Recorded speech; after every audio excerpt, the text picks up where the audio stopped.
খুনের দায় দোষী সাব্যস্ত, এইচআইভি রোগে আক্রান্ত দোষীকে জামিন মঞ্জুর করল কলকাতা হাইকোর্ট।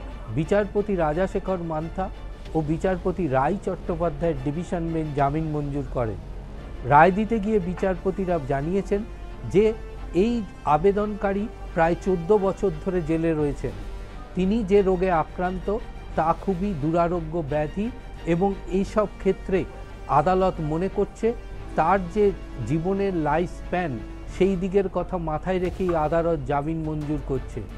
আদালত এক্ষেত্রে বেশ কিছু শর্ত আরোপ করেছেন। 10,000 টাকা বন্ডে তাকে জামিন দেওয়া হয়েছে এবং স্থানীয় দুজনকে জামিনদার হিসাবে নিয়োগ করতে হবে, এমনটাই কিন্তু রায় উল্লেখ করেছেন বিচারপতি রাজাশেখর মান্থা ও বিচারপতি রায় চট্টোপাধ্যায়ের ডিভিশন বেঞ্চ। আদালতের এই রায়ের প্রসঙ্গে আইনজীবী মহলের মত যে ক্যান্সার এবং এইচআইভি সহ এই ধরনের দুরারোগ্য ব্যাধির ক্ষেত্রে আদালত জামিনের আবেদন শোনার সময় এই বিষয়গুলিকে বিশেষভাবে মানবিকতার খাতিরে যথেষ্টভাবে প্রাধান্য দেয়। সেই কারণের জন্যই এই জামিন মঞ্জুর হলো এই খুনে অভিযুক্ত আসামির ক্ষেত্রে এমনটাই মত আইনজীবী মহল।